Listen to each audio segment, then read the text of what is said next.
बुद्ध के हजारों शिष्य थे। जब उनका कोई शिष्य बुद्धत्व को प्राप्त हो जाता, वो उसे किसी एक दिशा में भेजकर वहां के लोगों को जागरूक करने और ज्ञान देने के लिए जाने की आज्ञा देते थे। बुद्ध का एक शिष्य बुद्ध के संदिग्ध में 6 वर्षों से था। वो एक दिन महात्मा बुद्ध के पास आया और बुद्ध से कहा, हे बुद्ध, मुझे आपके पास है। 6 साल हो गए, मेरे बाद कितने? शिष्य आए, उन्हें आपने इस बीच किसी एक दिशा में ज्ञान देने के लिए भेजा, लेकिन मुझे अभी तक नहीं भेजा। क्या मुझे अभी तक बुद्धत्व प्राप्त नहीं हुआ? बुद्ध मुस्कुराए और बोले, यह तो तुम्हें खुद समझना होगा कि तुम्हें बुद्धत्व प्राप्त हुआ है या नहीं। शिष्य बोला, हे बुद्ध, आपने मुझे इन 6 सालों में जो भी उपदेश दिया, मुझे वो सब याद है। आपकी बताई एक एक बात मुझे याद है। आप मुझसे भी पूछ सकते हैं, मैं आपको हर उत्तर देने के लिए सक्षम हूं। आप मुझे एक मौका तो दे, ताकि मैं किसी भी दिशा में जाकर लोगों को आपके ज्ञान के बारे में भी बता सकूं।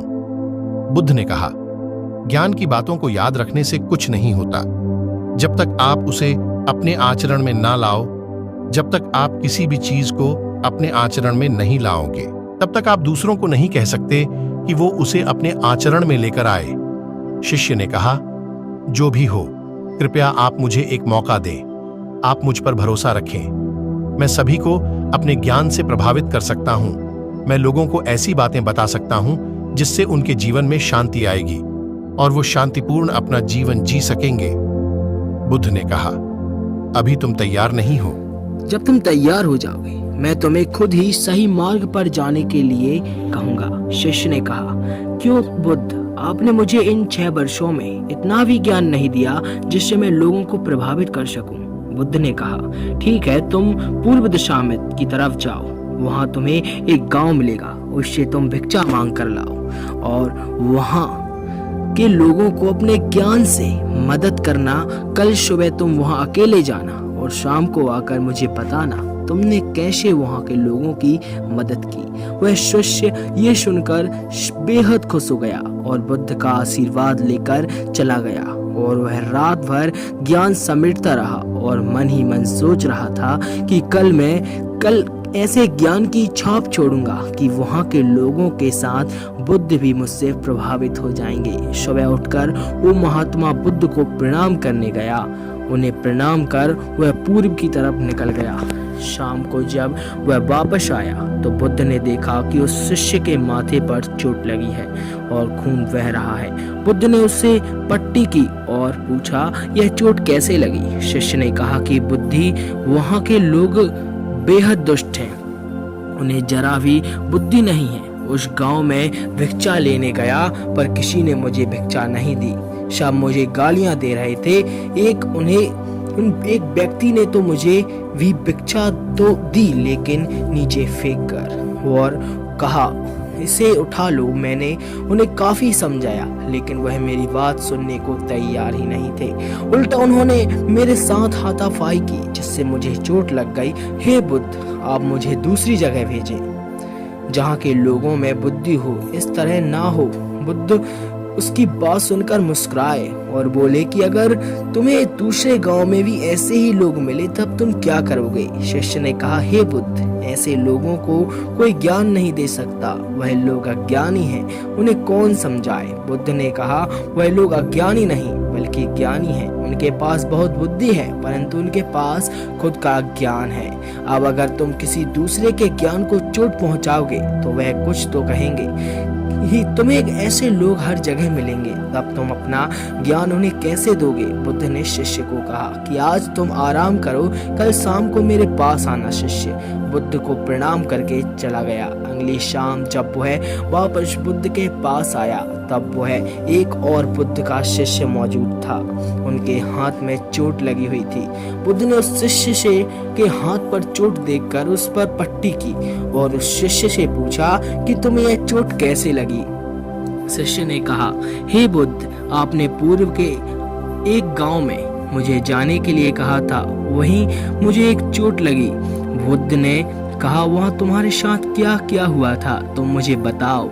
शिष्य ने कहा, हे बुद्ध, वहाँ पर मैंने सबसे भिक्षा मांगी, लेकिन किसी ने मुझे भिक्षा नहीं दी। एक व्यक्ति जिसने भिक्षा दी थी, उसने भी वह मुझे जमीन पर फेंक कर दी और कहा, उसे उठा लो। मैंने चुपचाप उसे उठाकर अपने पात्र में रख लिया और उसे कल्याण का आशीर्वाद दिया। तब उस व्यक्ति ने मुझसे कहा, आप बड़े ही अजीब व्यक्ति हो, मैं आपका अपमान कर रहा हूँ और आप मुझे आशीर्वाद दे रहे हैं। मैंने उनसे कहा कि आप धनी हैं, आपने मुझे दान दिया है, इसलिए मैं आपको आशीर्वाद दे रहा हूँ। फिर वहाँ से मैं आगे गया तो कुछ लोगों ने मुझे वहाँ से जाने के लिए कहा। उन्होंने मुझे कुछ अपशब्द कहे और मुझ पर कुछ पत्थर फेंके, जिससे मुझे चोट लग गई। जब मैं वापस आ रहा था तब मैंने एक माँ को रोते हुए देखा। वह अपने बीमार बच्चे को लेकर चिंतित थी।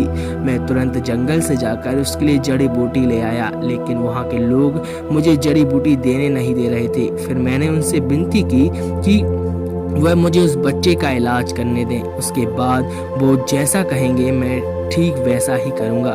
फिर जिस व्यक्ति ने मुझे भिक्षा दी थी, उसने गांव वालों को समझाया। तब उन्होंने मुझे बस बच्चे की जड़ी बूटी लगाने दी। उसके बाद वह बच्चा ठीक हो गया। फिर गांव वालों ने मुझसे अपने किए गए अभद्र व्यवहार के लिए क्षमा मांगी और मुझे धन्यवाद कहा। फिर मैं वहां से वापस आ गया। हे बुद्ध, आपसे एक विनती है। उस गांव के लोग बहुत भोले भाले हैं और सीधे हैं। क्या है, रोज उसी गांव में जाकर भिक्षा मांग सकता हूँ। ये सभी बात वो पहला शिष्य भी सुन रहा था। उसने यह सुनते ही बुद्ध के चरणों में गिरकर कहा, हे बुद्ध, मैं समझ गया हूँ कि अभी मैं उस लायक नहीं हूँ कि दूसरों को ज्ञान दे सकूं। बुद्ध ने कहा, हमें बाहर वैसे ही लोग दिखाई देते हैं जैसे हम भीतर से होते हैं। जब तक हम स्वयं को नहीं बदलते तब तक हम किसी को भी नहीं बदल सकते। खुद में परिवर्तित करना बेहद जरूरी है। कोई भी बात बताने से पहले उसे आचरण में लाना बेहद जरूरी है, क्योंकि आचरण में लाई हुई चीज को बताना समझाना बहुत आसान हो जाता है और उसे लोग बेहद आसानी से अच्छे से समझ पाते हैं। दोस्तों, आपने क्या सीखा इस वीडियो से जरूर बताना कमेंट में। इसका निष्कर्ष और जान ही लेते हैं। दोस्तों, हम सभी को ऐसा लगता है कि हमने जो कुछ भी सीखा वह हमको दूसरों को सिखाना चाहिए, लेकिन हम जाने अनजाने में दूसरों को सिखाने के चक्कर में हम कभी कभी गलत साबित हो जाते हैं। तो इसलिए दोस्तों, अगर आप किसी को भी कोई भी सुझाव देने के लिए जाते हैं, आप कोई भी चीज सिखाने के लिए जाते हैं, तो सबसे पहले आप इस कार्य को संपूर्ण रूप से पूरा और सही ढंग से अच्छे से सीख जाएं। और आपको जब यह पक्का प्रूफ मिल जाए कि मैं इस कार्य को संपूर्ण रूप से सीख चुका हूं, अब मैं दूसरों को सिखा सकता हूं, तभी आप दूसरों को सिखाने के लिए जाएं। अन्यथा आपके साथ दुर्व्यवहार हो सकता है और आपको क्षति भी पहुंच सकती है। तो यदि आपको इस वीडियो को से एक छोटी सी भी सीख मिली हो और आगे भी आप ऐसी और वीडियोस चाहते हैं, तो हमारे चैनल को सब्सक्राइब कर लो, क्योंकि मैं आपको आपकी लाइफ में एकदम एनलाइटन करना चाहता हूँ, गौतम बुद्ध की तरह शांत करना चाहता हूँ। आप आपके चारों ओर पॉजिटिविटी को पाएंगे और आप सफल जरूर हो पाएंगे। तो ऐसी वीडियोस के लिए सब्सक्राइब कर लो। मिलते हैं अगली वीडियो में, जब तक के लिए जय श्री राम।